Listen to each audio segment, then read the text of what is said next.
Well, here's what we're tracking in the High Definition newsroom this Monday morning. Worst job in the world today, valet parking attendant at the United Nations, which is all of a sudden lousy with presidents. In Russia, you don't park car parks you. Mine is the Volvo with the Death to America bumper sticker. Le car de président is le Peugeot. Les cables de jumper are in le Francite. In addition to President Obama also needing a parking validation at the UN today, Russian President Putin, French President Hollande, Chinese President Xi, Iranian President Rouhani, Brazilian President Rousseff, and Cuban President Raul Castro, plus British Prime Minister David Cameron. It's all for the opening of the 70th session of the UN General Assembly. President Obama wrapped up his address to the delegates about an hour ago. He spoke for about an hour, and his overarching theme was condemnation of Russia's conduct over the past couple of years. We see some major powers assert themselves in ways that contravene international law. We see an erosion of the democratic principles and human rights that are fundamental to this institution's mission. Information is strictly controlled, the space for civil society restricted. We're told that such retrenchment is required to beat back disorder, that it's the only way to stamp out terrorism or prevent foreign meddling. The president says that's the kind of thinking that Russian President Putin is engaged in when he says the world should support Syrian dictator Bashar Assad, an idea the president rejected. But the president admitted that Western democracies are not immune to regressive thinking. We see greater polarization, more frequent gridlock, movements on the far right and sometimes the left that insist on stopping the trade that binds our fates to other nations, calling for the building of walls to keep out immigrants. And most ominously, we see the fears of ordinary people being exploited through appeals to sectarianism, or tribalism, or racism, or anti-Semitism. Appeals to a glorious past before the body politic was infected by those who look different or worship God differently. A politics of us versus them. The United States is not immune from this. The president's criticism of Russia may make for an awkward meeting later today with Russian President Putin. It'll be the first face-to-face for the two presidents in almost a year. Hey, how was your weekend? Only asking because here's what Pope Francis did this weekend. Let me just tell you, the Pope is 78. He kicked your butt. After a mass Friday night at Madison Square Garden in New York, it was off to Philadelphia, where he led an early morning mass. Then it was to the Pope-mobile for another ride through the streets lined with hundreds of thousands who just wanted a glimpse of Francis. At Independence Mall, he addressed a huge crowd of Latinos and other immigrants and spoke from the lectern from which Abraham Lincoln delivered the Gettysburg Address. He praised the U.S. for its religious freedom. It is imperative that the followers of the various religions join their voices in calling for peace. Then he met with victims of sexual abuse committed by priests and promised that never again would the church tolerate and even protect priests accused of pedophilia, as was the case particularly in the Philadelphia Archdiocese. Saturday night, a concert at which the Queen of Soul serenaded the Pope, Aretha Franklin's song of choice, Amazing Grace.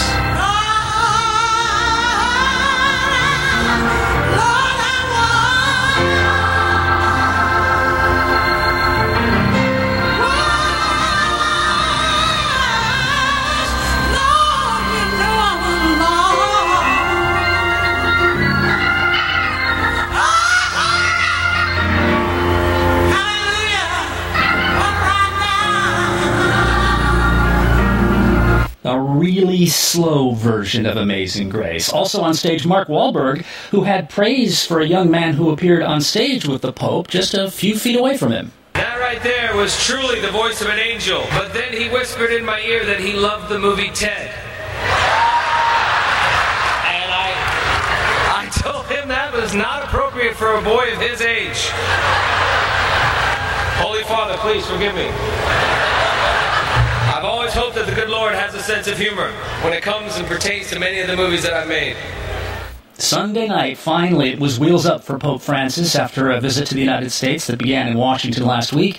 He is back at the Vatican now, but before he left, he had a final blessing, and he asked for one for himself. May the blessing of Almighty God come down on you.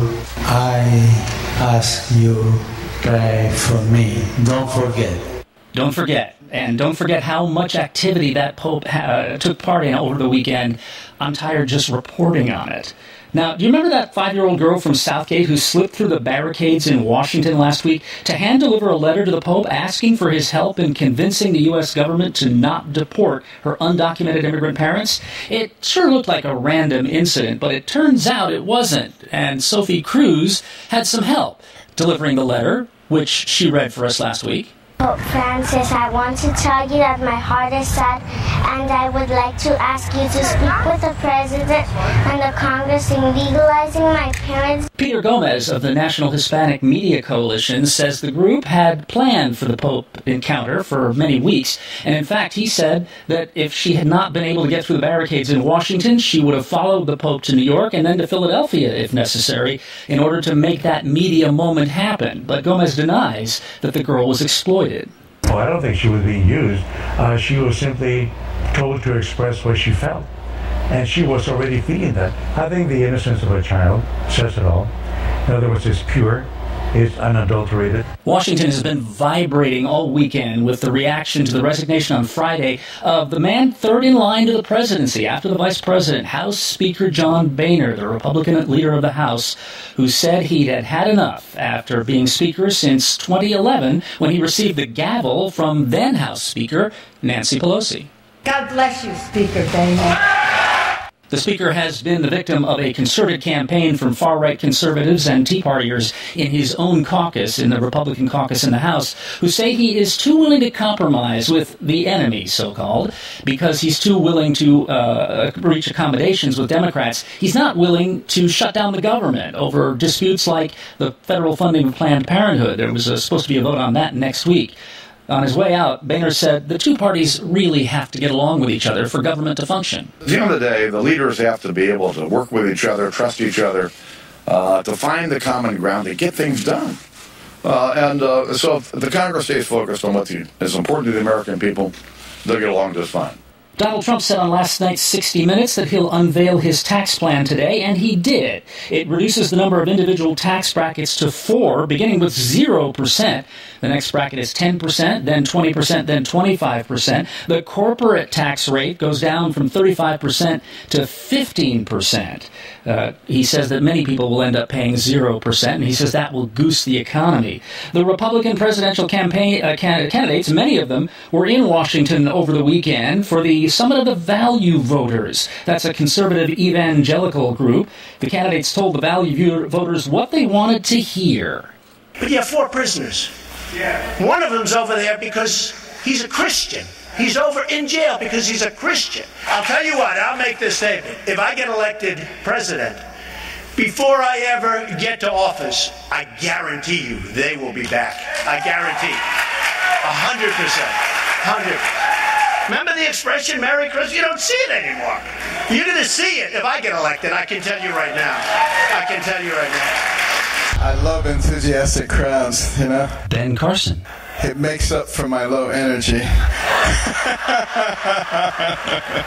Anybody is welcome to come to America, as far as I'm concerned, as long as they meet all of our criteria.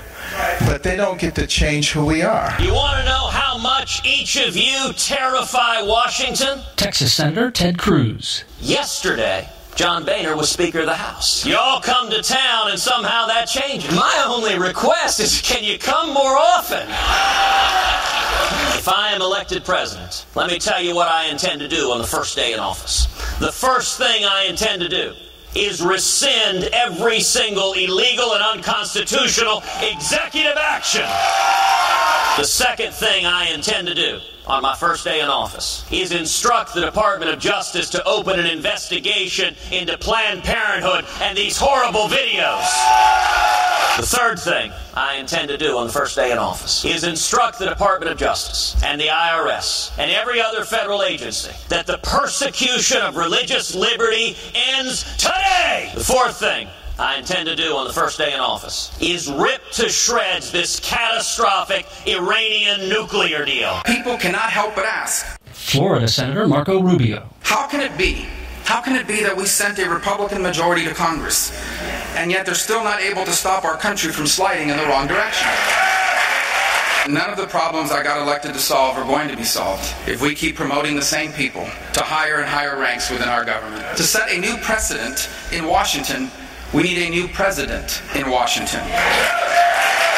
What we need is a president who on their first day in office will put the left hand on the Bible and the right hand in the air and promise to uphold the entire Constitution, including the right to religious liberty, including the right to bear arms, and including the right to the God-given and inalienable right to life. Most American workers in this country have been punched in the gut Former Arkansas Governor Mike Huckabee. By the economic policies that have happened, whether it's Democrat or Republican, because it's all about making sure that those in the Washington to Wall Street axis of power get their cut, whether you get one or not. I say it's time to quit taking a punch in the gut and give this government a kick in the butt. That's what we need to do in America now.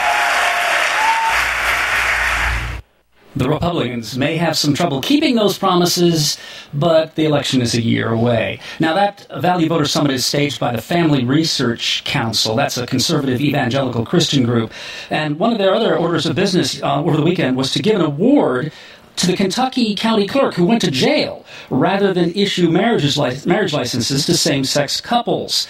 Kim Davis is the person they're talking about, and Tony Perkins, the president of the Family Research Council, read a citation to Kim Davis before awarding her the award. Whether it was Abraham Lincoln asserting the constitutionally unsettled nature of the Dred Scott decision, Rosa Parks refusing to sit in the back of a public bus, or Martin Luther King risking the fang and claw of police dogs to end legal segregation.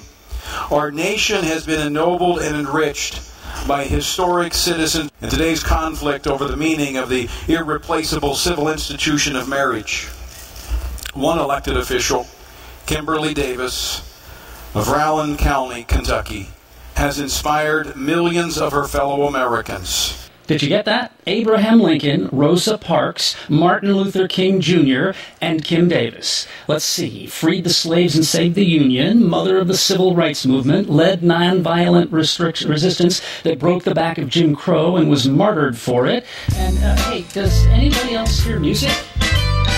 One of these things is not like the others. One of these things doesn't belong. Can you tell which thing is not like the other by the time I finish this song? Hey, did this factometer sneak back in here? Anyway, Davis accepted the award. I am only one, but we are many. Thank you all so very much. You could say that Carly Fiorina brought down the house in San Antonio over the weekend, but you'd be exaggerating. It was only the curtains behind the stage that fell down behind her. Nobody was hurt. The AIDS Healthcare Foundation is taking on Grindr and Tinder. At issue, some new AIDS Healthcare Foundation billboards that Tinder says unfairly attack the app. They decry the hookup culture that the two apps are a part of. The president of the AIDS Healthcare Foundation, Michael Weinstein, defended those billboards. We've seen an uptick in the amount of HIV and STDs as a result of these apps, and so we're not judging it and we're not condemning it. We're just saying, use it responsibly, and if you are having hookups with a lot of people, then it's a good idea to get tested for STDs. He may not be attacking it, but Tinder is attacking those billboards. It's issued a cease and desist letter because it says the billboards unfairly malign the app. The LA County Health Department says bacterial levels in the water have fallen to within acceptable levels, so they've reopened at Dockweiler State Beach. Long Beach has also opened the beaches that were closed last week when a pipeline rupture at San Gabriel dumped 250,000 gallons of raw sewage into the LA River, which empties into the Pacific at Long Beach. Water on Mars! Oh wait, we already knew that. We even knew that it was mostly salt water. But NASA promises something new today when it releases what it says is a major scientific finding about the red planet. For two-thirds of the 20th century, true trolley cars cabled to each other ran up and down LA's Bunker Hill. Angel's Flight was nicknamed the shortest railway in the world, just 315 feet connecting the two halves of downtown LA. The ride cost you a nickel. As you would expect of an LA landmark, Angel's Flight made a lot of movie cameos, especially in noir thrillers, and Raymond Chandler set a few scenes in his novels aboard the funicular. In 1969, officials sheared off the top of Bunker Hill and tore down a whole neighborhood to make way for urban redevelopment, and Angel's Flight was taken apart and put in storage. Don't worry, the builders said, we'll put it right back as soon as we finish construction. It was 27 years before Angel's Flight reopened in 1996. The state ordered it shut down after a fatal accident in 2001, shut it down again in 2010, and again in 2013 for safety violations. The state, city government, and Metro, which does not operate Angel's Flight, have been arguing ever since over which one of them should pay for repairs and then reopen and run Angel's Flight. In the meantime, you can walk up and down Bunker Hill. And then there is San Pedro's red car trolley, which made its last run yesterday afternoon before it's dismantled, temporarily, officials say, to allow the Port of Los Angeles to complete a waterfront construction project. To fans of the red car, that sounds like deja vu all over again. Now, if the term red car sounds familiar, it's because that was the nickname of the Pacific Electric trolley system that served all of Southern California in the first half of the 20th century. And we do mean all, unlike today's Metro red, blue, green, orange, gold, and purple lines. Lines in every direction served dozens of routes in scores of communities: LA, the Valley, Long Beach in the South Bay, Orange County, Riverside, San Bernardino. And then almost in the blink of an eye in the early 1950s, the Pacific Electric was gone. Freeways were springing up all over. Cars were being sold to drive on them. The red cars, they weren't just a throwback, they were competition. General Motors, Firestone, Chevron, Phillips Petroleum, and Mack Trucks secretly bought a lot of trolley systems across the U.S. in order to shut them down. And in 1949, GM was convicted of trying to monopolize public transportation in the U.S. You've heard about that case. It's the basis of the plot of Who Framed Roger Rabbit. GM never owned the Pacific Electric, but the suspicion that conspiracy brought about the end of the red cars has always hung in the air. So when the Port of LA said the San Pedro red car was closing just temporarily, Channel 7 found that the hair on the back of the necks of red car fans stood up. This is our history. Of course, the Red Line built Los Angeles. There would be no LA as we know it if it were not for these trains. History is what's important. That's who we are. And to take away things, we need to bring them back. The thing is, the San Pedro red car is not even a real red car. It's a replica built 12 years ago at a cost of $10 million, but it runs only a mile and a half. And the port says even after its construction project is finished, the red car may not return. It's expensive, not up to current safety standards, and runs from nowhere to no place. Southern California gets a lot of criticism for throwing away its history, but people are fighting for the red car and for Angel's Flight. In Hollywood, the construction is almost finished on the new Columbia Square, the high-rise mixed-use center that preserves and restores the shell of what was CBS's West Coast headquarters in the golden age of radio and the early days of TV. Home base for the CBS radio network, KNX, and Channel 2. In the 1940s and 50s, it beamed radio superstars Jack Benny, Burns and Allen, Edgar Bergen, and Red Skelton, and the Western classic Gunsmoke to the rest of the country. Lucille Ball shot the pilot episode of I Love Lucy at Columbia Square, and in its Columbia Records studios, Bob Dylan and Barbra Streisand laid down vocals for some early albums. Columbia Square survives in some form today because people fought for it. Just a block away at Sunset and Vine, no protest decades earlier when NBC's West Coast Radio City was torn down to make way for a bank branch. Not all of our history ends up in the dumpster nowadays, but only if people who care about it, preserving it, make some noise. Someday, early April of 2017, if we heard right, some poor sap is going to do the play-by-play of the first inning of the first game of the first season in 67 years that the Dodgers will be without Vin Scully. No matter how much you have dreamed since you were 6 years old of someday being the Dodgers play-by-play announcer, no matter how good you are, no matter how long and how well you prepare, you do not want to be that guy on that day because you cannot win. Not that day. Because we will say, we knew Vin Scully. Vin Scully was a friend of ours. And you, whatever your name will be, you are no Vin Scully. Now you know a little bit about what today is like for Trevor Noah. Trevor Noah, you remember. Daily Show host, Mr. Trevor Noah, is going to be hosting the show. And I'm very excited about it. Trevor Noah will earn your trust and respect, or not.